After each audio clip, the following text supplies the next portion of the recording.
Bom dia, irmãs e amigas, bem-vindo a mais uma aula de escola dominical aqui na Igreja Batista Regular Vida e Paz.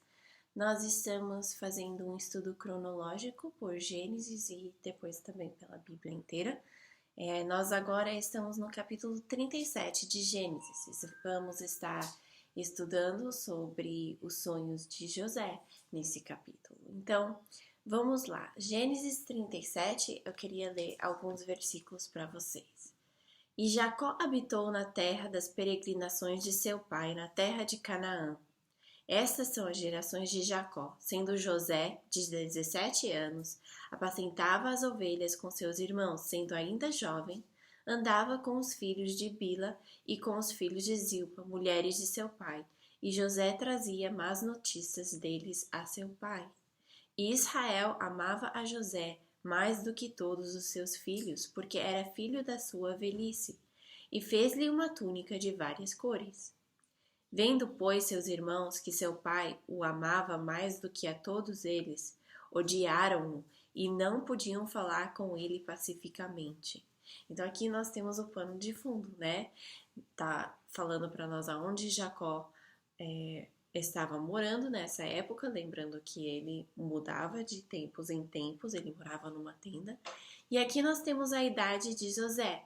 Nem sempre a Bíblia dá uma idade da pessoa quando algo acontece na vida. E aqui nós vemos que José tinha 17 anos, ele ainda era bem novo, né? E aqui tem também um detalhe que diz que ele andava com os filhos de Bilá e os filhos de Zilpa. Lembrando que essas eram as concubinas, as servas de Raquel e de Leia, que foram dadas a Jacó por esposas para gerar mais filhos, que era um costume da época, né? Por mais que criava com certeza várias confusões na família. É possível que ele andava com os filhos dessas, talvez porque esses filhos talvez eram mais da sua idade, não sabemos. E aqui tem no versículo 2 uma fala que José trazia más notícias deles a seu pai. Então, por alguma razão, talvez eles fizeram algo errado, né? José falou para o pai o que eles estavam fazendo. Isso fez com que eles ficassem bastante irados com ele. E também tem outro detalhe muito, muito importante, que diz que, em versículo 6, que Israel, ou Jacó, né, amava José mais do que todos os outros filhos. Então, ele mostrava uma preferência, né? Nós já vimos como isso dá confusão nas famílias dos patriarcas e até hoje, né, até o nosso dia. Dá bastante confusão quando tem preferência com os pais. E aqui nós vemos que Israel mostrou essa preferência, né? Fez de um modo bem público, porque ele deu para José uma túnica. Agora, essa túnica não era só colorida, né? Não é que só a cor tinha algo. A túnica que era do estilo real. Era como se ele dissesse, na época, na cultura, esse é o filho que eu quero que tenha todos os direitos da primogenitura. Agora, José não era o primogênito, lembra? Isso era Rubem. Ele era o primogênito de Raquel, mas não de Leia, né? E então, a preferência de Israel era mostrado de um jeito bem óbvio e de um jeito que todos os irmãos de José sabiam que José era o filho favorito, né? Então, com isso, eles começaram a ficar com muito ódio de José. Até que não conseguiam falar com ele pacificamente. Então, eles nem conseguiam conversar com ele direito, sem mostrar esse ódio que eles tinham por ele. E nessa época, José teve um sonho. E ele fez o erro, né, de contar aos irmãos. Com certeza, o sonho, né, o que mostra o sonho, já era óbvio, Mas falar o sonho para os irmãos ia fazer com que esse ódio que eles tinham ficasse até pior. E o sonho de José, ele teve dois. Foi assim, ele foi aos irmãos e falou: "Olha, tive um sonho ontem à noite.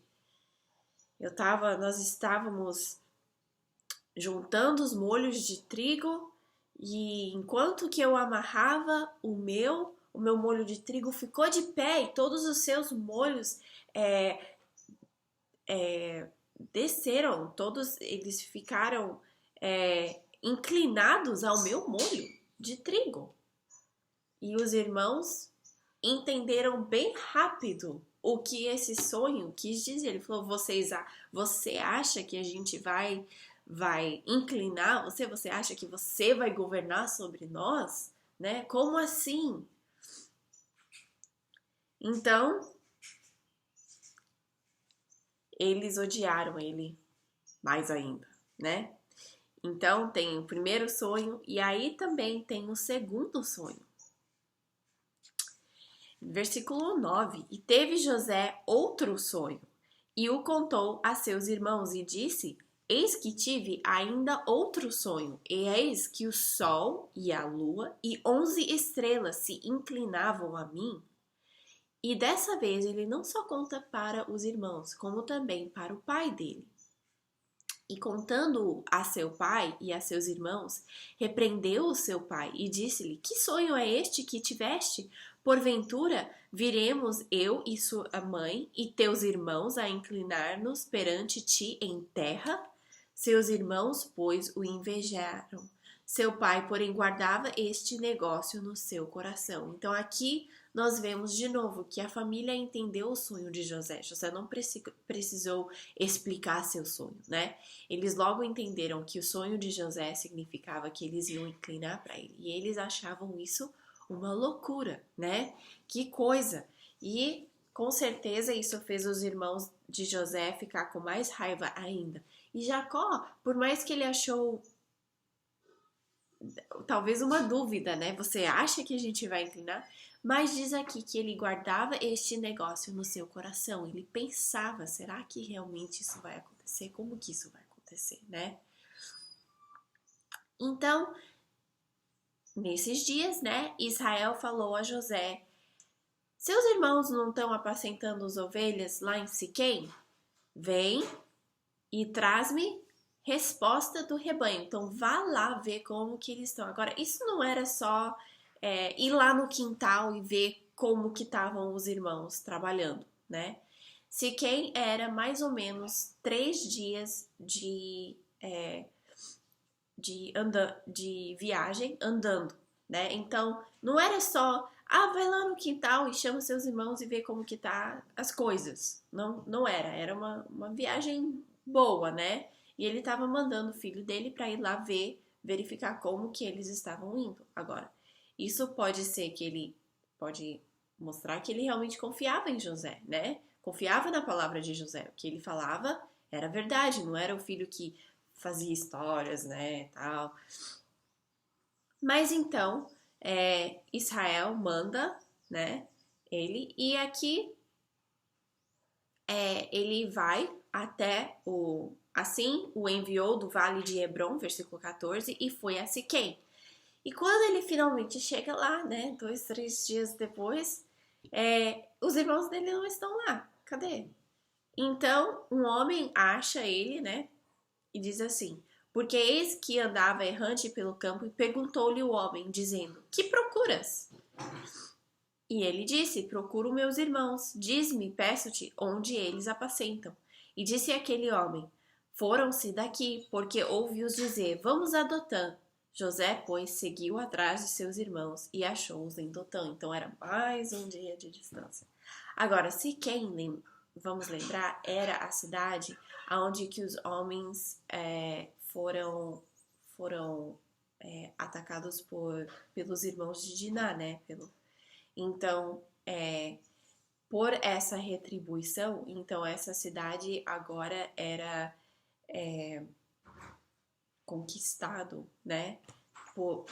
Pela família de Jacó. Então, é possível que não era perigoso, né? José tá saindo sozinho, e lembrando que ele já tinha 17 anos, né? Então, ele era capaz de fazer essa tarefa para o pai. Então, quando José finalmente chega em Dotã, então já fez 3 ou 4 dias que ele saiu de casa para fazer essa tarefa para o pai dele, né? Os irmãos dele veem ele de longe, né? De longe vindo. E isso faz eles ficarem com muita raiva, né? Eles já têm tanta raiva, não gostam de conversar com ele porque já sobe aquela ira. E assim, então, eles começam a conversar e falam assim, versículo 19: Eis lá vem o sonhador. Vinde, pois, agora e matemo-nos e lançamo-nos dessas covas e diremos, uma fera o comeu e veremos que será dos sonhos. Então, eles começam a pensar, e se a gente matasse ele e jogasse numa cova? Aí, os sonhos dele não iam poder virar realidade, né? É importante saber que essas covas, né, que eles dizem, na verdade eram cisternas secas, né? Então eram grandes covas, não era uma coisa que só ia dar para dar um pulinho e sair do buraco, né? Então tem toda essa conversa, será que a gente mata, será que não mata? E aqui nós vemos Rúben, o primogênito de Israel, falando, não vamos tirar a vida, né? Não vamos tirar a vida, vamos só deixar ele na cova, só fazer uma coisa, né? Não vai ser legal, mas aí pelo menos ele vê, né? Ele sente aquilo na pele que a gente não gosta dele, né? Não lhe tiremos a vida. Aqui em versículo 22, também lhes disse Rúben, não derramei sangue, lancei-os nessa cova que está no deserto e não lancei mãos nele. Isto disse para livrá-lo das mãos deles e para torná-lo a seu pai. Então, Rúben pensou, vamos deixar ele na cisterna, vamos deixar ele ficar com fome, com sede, né, tal. E depois, sem os irmãos saber, o plano dele era então ir lá e resgatar José e devolver ele para o pai.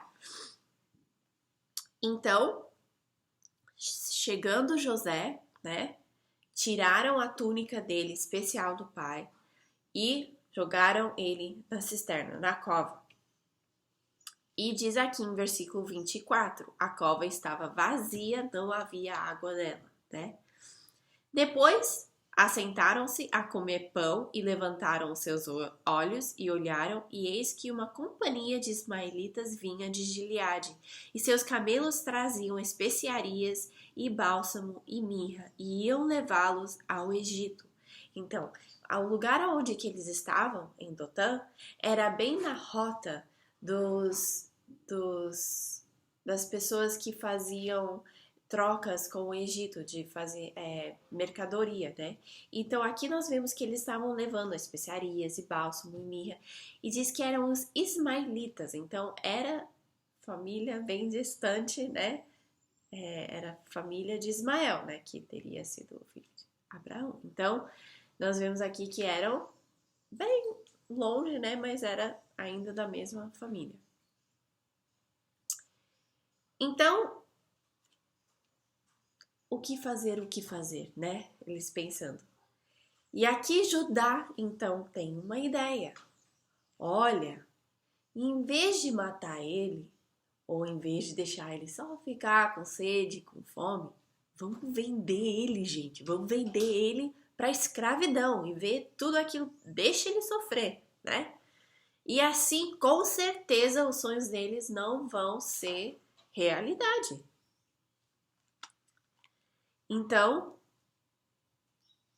vemos então que é isso mesmo que eles fizeram. Ele foi vendido por 20 moedas de prata, que é justamente o preço de um escravo daquela época, né?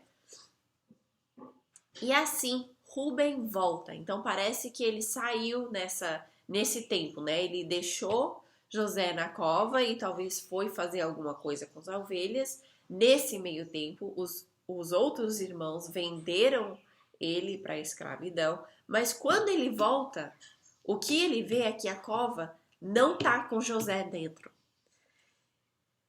Então nós vemos aqui versículo 29, voltando pois Rúben à cova, eis que José não estava na cova, então rasgou as suas vestes e voltou a seus irmãos e disse, tomaram, o menino não está, e eu onde irei?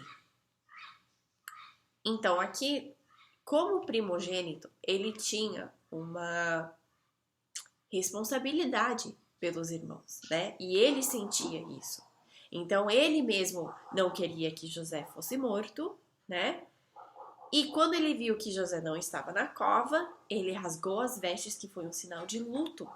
Então é possível que ele realmente pensou que José tinha morrido, tinha sido alguma coisa tinha acontecido, né?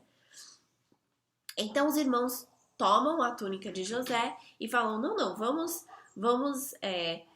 fazer, vamos matar um cabrito e tingiram a túnica no sangue. Então espalharam sangue, né? E enviaram a túnica de várias cores, mandando levá-la a seu pai, e disseram: temos achado esta túnica. Conhece agora se esta será ou não a túnica do teu filho. Então, nem vão lá, né? Enganaram Jacó. Vamos lembrar que Jacó enganou o próprio pai dele com um cabrito, né? Com aquela sopa que eles fizeram e com a pele, né? Para enganar Isaac, como se fosse ele Esaú. E aqui nós temos então Jacó sendo enganado, né? Então Jacó reconhece a túnica e diz: realmente esse é do meu filho. Então ele vai em luto, ele pensa que Jacó foi morto, ele pensa que José foi morto, e ele diz aqui em versículo 34, então Jacó rasgou as suas vestes, pôs saco sobre os seus lombos e lamentou a seu filho muitos dias. E levantaram todos os seus filhos e todas as suas filhas para o consolarem. Recusou, porém, ser consolado e disse, porquanto o meu choro hei de descer ao meu filho até a sepultura, assim o chorou seu pai. E os midianitas venderam no Egito a Potifar, oficial de Faraó, capitão da guarda. Então, em algum tempo, os ismaelitas que compraram José fizeram troca com os midianitas e foi os midianitas que chegou com ele no Egito. Agora, os midianitas também vieram da descendência de Abraão. Lembrando que depois que Sara faleceu, Abraão casou de novo com uma mulher chamada Quetura. E ela teve um filho chamado Midian. Então, era tudo bem mais ainda distante, né? Então, é assim que o capítulo 37 termina, né? E aí nós vemos aqui no capítulo 38, nós vamos ver hoje que homens fazem planos, fazem erros, fazem pecados, e Deus usa tudo isso para o plano dele, né? Sem saber, os irmãos de José estavam colocando ele justamente na perfeita posição para ele depois então governar sobre eles, mas eles não sabiam disso. E aqui no capítulo 38 nós temos um parêntese, né? Uma história sobre outra pessoa completamente, não sobre José. E é sobre Judá e Tamar. Então, nessa mesma época, né, capítulo 38, versículo 1, começa assim. E aconteceu no mesmo tempo que Judá desceu de entre seus irmãos e entrou na casa de um homem de Adulão, cujo nome era Irã. E viu Judá ali a filha de um homem cananeu, cujo nome era Suã, e tomou-a por mulher e a possuiu. Então, nessa mesma época que José foi vendido e que o pai dele estava em luto, então José sai de casa, basicamente. Ele sai de casa e vai para a casa de Adulão, vê uma filha dele e casa com uma mulher cananeia, cujo nome era Suá. E ela, então, concebeu e deu à luz a 3 filhos. Nós vamos ver isso nos versículos aqui. O primeiro filho era chamado Er, E concebeu de novo e teve um filho, Onã. Ou Onã. E continuou ainda e deu à luz um filho e chamou Selá. E Judá estava em Quezibe quando ela deu à luz. Então diz assim, teve 3 filhos. E quando o mais velho, já era com idade de casar, então, versículo 6, Judá, pois, tomou uma mulher para seu primogênito, e o nome era Tamar. Tamar quer dizer tamareira, em hebraico. E aqui nós temos uma coisa bem triste, né? Versículo 7. Porém, o primogênito de Judá era mau aos olhos do Senhor, por isso o Senhor o matou. Então, o que ele fez? Não diz. Mas o pecado dele era suficiente que o castigo era a morte, né? E, de acordo com as leis e as tradições da época, Tamar deve ser dada então para Onan para casar, para continuar a família, a descendência de né? Era o costume da época. Agora, Onan não queria fazer essa tarefa, porque ele sabia que qualquer filhos gerados não seriam propriamente dele, né? Teriam o nome e os direitos de mas ele não via problema nenhum em ficar com Tamar, né? Então, vamos ver aqui. Ele só não queria a responsabilidade. Veja bem.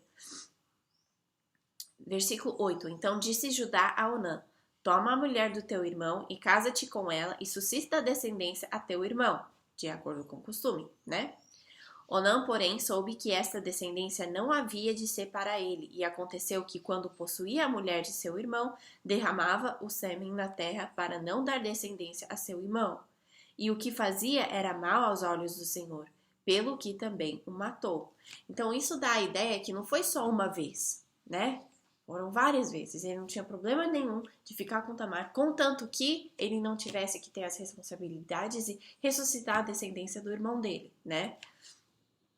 E então ele também morre, né? Então Judá fala para Tamar: olha, meu filho mais novo ainda é muito novo para casar. Então volta à casa do seu pai e espera lá. E quando ele tiver com idade de casar, aí você casa com ele.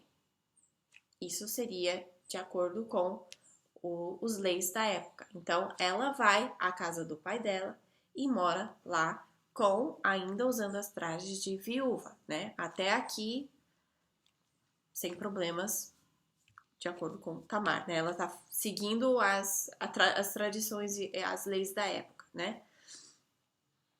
Então, versículo 12. Passando-se muitos dias, morreu a filha de sua mulher de Judá, e depois de consolado, Judá subiu aos tosqueadores das suas ovelhas em Timná, ele e Irá, seu irmão, o Adulamita. E deram aviso a Tamar, dizendo: eis que o teu sogro sobe a Timná a tosquear as suas ovelhas. Então aqui ela fica sabendo. Já deram muitos dias, né? Possivelmente até alguns anos, né? E nada dela casar com o último filho. Agora, isso deve ter sido difícil para ela. Lembramos que nessa cultura, muito o que pensavam das mulheres era ligado a se essa mulher tinha filhos ou não, né? E ela então tinha casado 2 vezes, era viúva e sem filhos, né? Então isso com certeza foi difícil para ela. E quando ela ouve que o sogro dela tá bem, o cunhado dela não tem sido dado a ela em casamento, né? Então ela decide fazer algo, ela decide garantir que o costume da época seja que a semente do primeiro marido dela seja levantado. De acordo com as leis da época, ela poderia ter casado com Judá, logo que o primeiro filho morreu, né? O próprio pai poderia ter feito isso, ela poderia ter casado. Porém, foi dado ao segundo filho e depois foi dado a promessa do terceiro filho, né? Então, aqui nós vamos ver que ela vai atrás de Judá. Então, ela se veste como uma prostituta. E nessa época, tinham prostitutas de templos pagãs, né? E a prostituição era uma grande parte da adoração dos deuses pagãos, né? Então, podia-se visitar uma prostituta se você queria que sua colheita fosse melhor ou se algo estava errado, dando errado, né, na sua vida, né? E pensavam que isso então ia ajudar a coisa, né? Imagina só. Então, versículo 14 diz assim: Então ela tirou de sobre si os vestidos de sua viuvez e cobriu-se com o véu, envolveu-se e assentou-se à entrada de duas fontes que estão no caminho de Timná, porque via que Selá já era grande e ela não lhe fora dada por mulher. Então, ela sabia que o filho mais novo de Judá já estava com a idade de casar. O direito dela seria, então, casar com ele. E isso não foi feito. Então, ela pensou que ela, então, ia fazer do jeito dela, né? E vendo a Judá, teve por uma prostituta, porque ela tinha coberto o seu rosto. Isso era um costume. Quem usava véu eram noivas e prostitutas. Prostitutas usavam véu para ficar como noivas, né? Então, ele dirigiu-se a ela no caminho e disse: Vem, peço-te, deixa-me possuir-te, porquanto não sabia que era sua nora. E ela disse: Que darás para que possuís a mim? Então, aqui nós vemos ele procurando prostituta, que era super errado, né? Mas diz que ele não sabia que era nora. Então, é possível que, se ele soubesse que era nora dele, não teria procurado ficar com ela. Mas mesmo assim, gente, que confusão. E então ela fala: Que darás para que possuas mim? Então, qual é o seu pagamento? Diz: Eu te enviarei um cabrito do rebanho. E ela disse: Dar-me-és penhor até que o envieis. Olha, qualquer um pode dizer que vai pagar, né? Mas quem diz que vai realmente esse dinheiro chegar? Então ela quer um sinal, ela quer uma garantia, né? E ele dá coisas muito preciosas. Isso veio com um grande custo para ele. Diz aqui: Então ele disse: Que penhor é que te darei? Ela pede coisas muito importantes para ajudar. O teu selo e o teu cordão e o cajado que está em tua mão. E ele lhe deu, possuiu-a e concebeu dele. O selo era o selo que ele usava para marcar as coisas como dele, né? Então isso era uma coisa de grande valor. O cordão era provavelmente, o selo provavelmente era como um anel e provavelmente ficava nesse cordão. E o cajado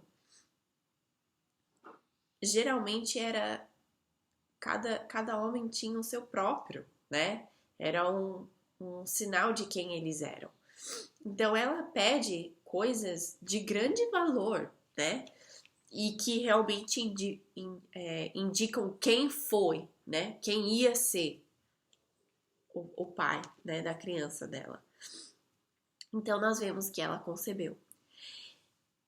Então, né, depois disso, Judá tenta enviar o cabrito por mão de seu amigo Adulamita para tomar o penhor da mão da mulher, porém não achou a mulher. E perguntou aos homens daquele lugar, dizendo: Onde está a prostituta que estava no caminho junto às duas fontes? E disseram: Aqui não esteve prostituta alguma. E tornou a Judá e disse: Não achei. E também disseram os homens daquele lugar: Aqui não esteve prostituta. Então, o que é isso? Então Judá falou: Deixa ela ficar com as coisas, vamos parar essa confusão, né? Para a gente não cair em desprezo. E então, quase 3 meses depois, vem a palavra, né?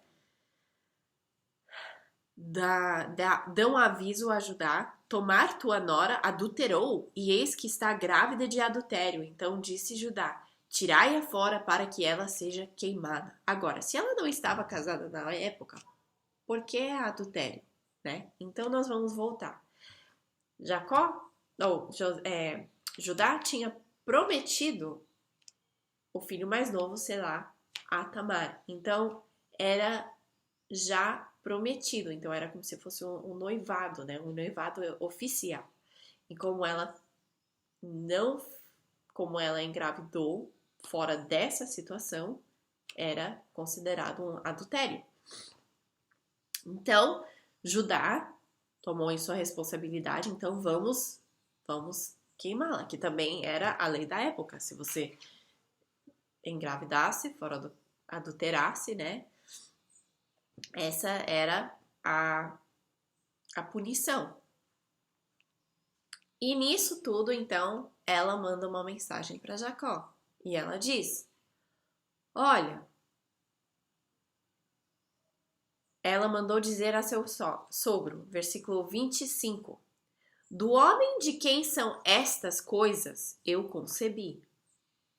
E ela disse mais: conhece, peço-te, de quem é este selo, e este cordão, e este cajado. Então ela manda as coisas e fala: olha, o homem que me engravidou é essa pessoa. Me diz se você reconhece.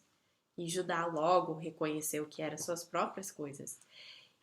E ele fala, olha só o que ele fala, versículo 26. E conheceu Judá e disse: mais justa é ela do que eu, porquanto não o tenho dado a Selá meu filho, e nunca mais a conheceu. Então ela fala, Judá fala que Tamar era mais justo do que ele nessa situação. Por mais que o que ela fez foi muito,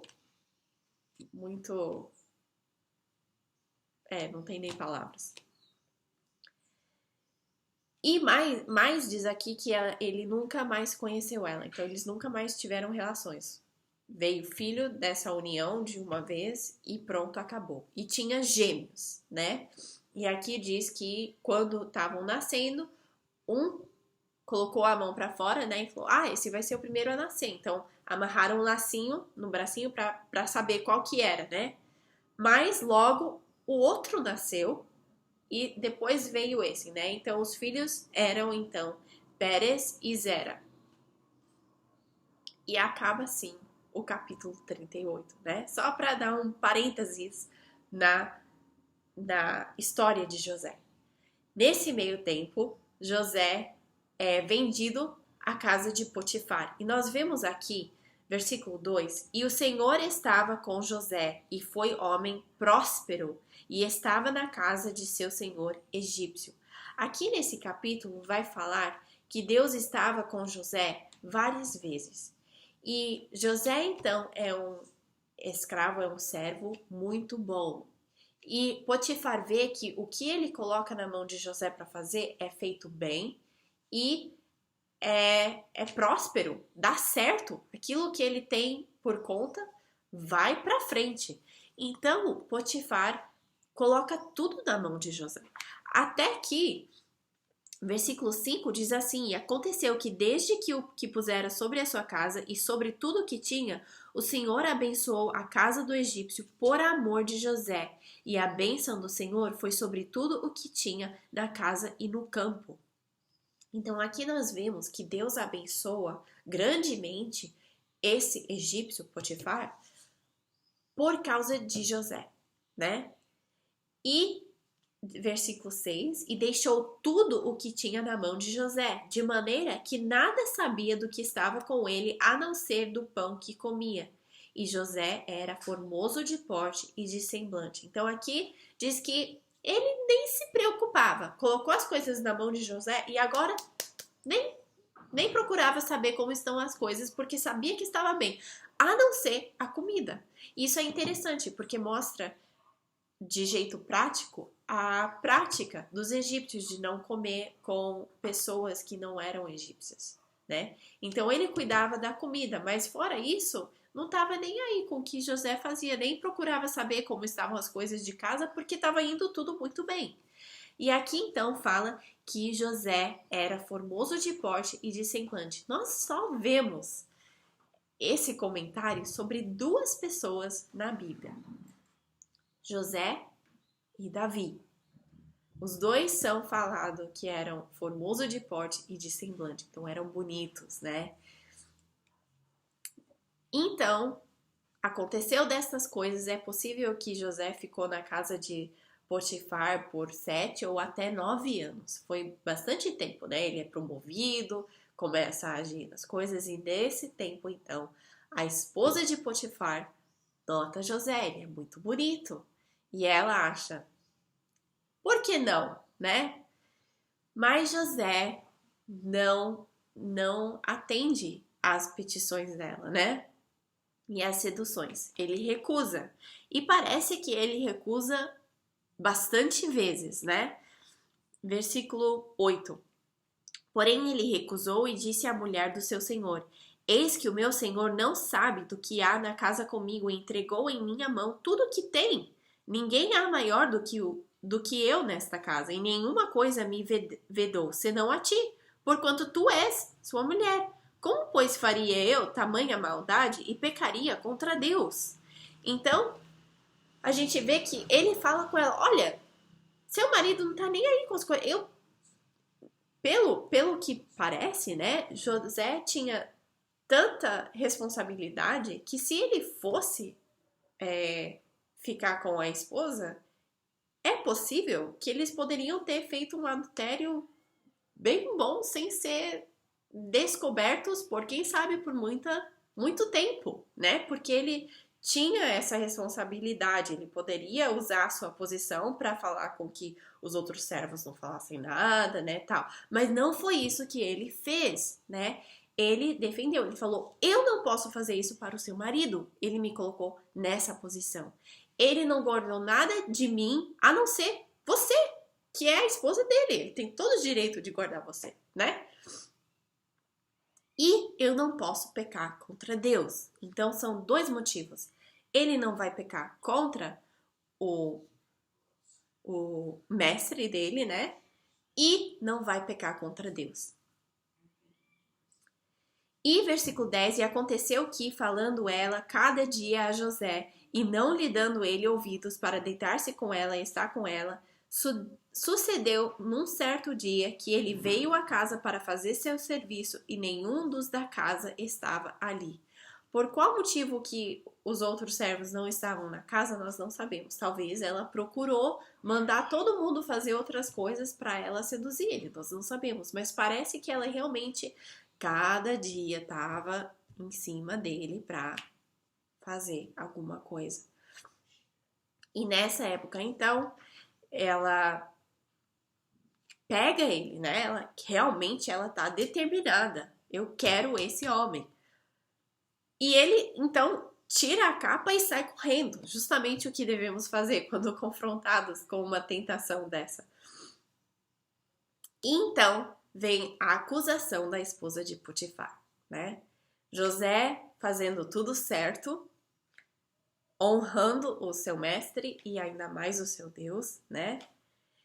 Vem a acusação. Primeiro, a acusação é da esposa de Potifar para os outros servos da casa, né? Então ela solta um grito, faz um escândalo e fala: esse hebreu veio para fazer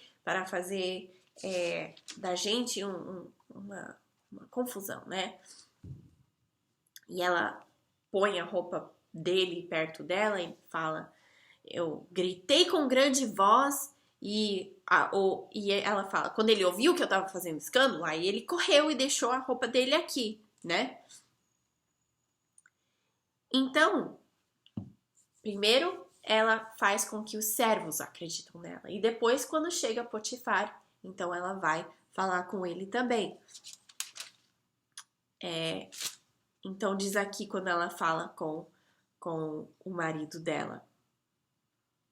Então falou conforme as mesmas palavras. Então ela repete a mesma história, né? Veio a mim o servo hebreu que nos trouxeste para escarnecer de mim.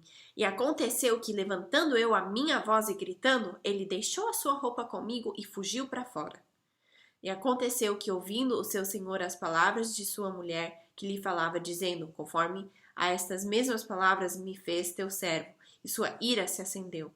E o senhor de José o tomou e o entregou na casa do cárcere, no lugar onde os presos do rei estavam encarcerados. Assim esteve ali na casa do cárcere. E mais uma vez, versículo 21, o Senhor, porém, estava com José. Então nós vemos que a família de Potifar foi abençoada por causa de José e pelo trabalho de José. E agora, no cárcere, na prisão, a mesma coisa vai acontecer. O Senhor estava com José e estendeu sobre ele a sua benignidade e deu-lhe graça aos olhos do carcereiro Mor. E o carcereiro Mor entregou na mão de José todos os presos que estavam na casa do cárcere, e ele ordenava tudo o que fazia ali. E o carcereiro Mor não teve cuidado de nenhuma coisa que estava na mão dele, porquanto o Senhor estava com ele, e tudo o que fazia o Senhor prosperava. Então aqui acontece a mesma coisa. O que José faz é abençoado. Mas, porém, ele ainda está na prisão, né? Que coisa, que situação, e o que vai acontecer? Então, semana que vem nós vamos continuar a história de José, mas só algumas coisas. Nós pensamos, né? Nós vemos coisas erradas acontecendo no mundo, nós vemos coisas difíceis acontecendo na nossa vida e a gente pensa, como que isso vai funcionar para o bem, né? Mas Deus é muito maior do que tudo o que está acontecendo. E nós temos um exemplo perfeito disso na vida de José. Coisas horríveis aconteceram com José. Ele foi acusado de coisas que ele não fez, né? E Deus tinha um plano e tudo isso ia voltar a fazer o plano de Deus acontecer certinho. Deus não foi surpreso por nenhum dessas coisas que aconteceu. E na nossa vida é o mesmo. Deus sabe o que está acontecendo com a gente.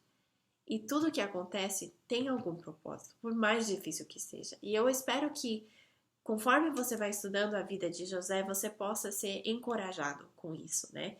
Então, semana que vem, nós vamos ver mais alguns capítulos. Então, para a semana que vem, se vocês puderem ler o capítulo 40 e 41 e 42, então os próximos 3 capítulos nessa semana, seria muito, muito bom, né? E vamos, então, encerrar em oração. Nosso Deus eterno Pai, obrigado por esse dia, obrigado pela oportunidade de aprender mais sobre Ti. Nós pedimos por cada uma em casa que o Senhor esteja com os pedidos que cada um tem no seu coração. Nós pedimos que o Senhor esteja usando esse tempo para a sua glória, mesmo com as dificuldades que nós enfrentamos. Em nome de Jesus, amém. Então, irmãs, até semana que vem.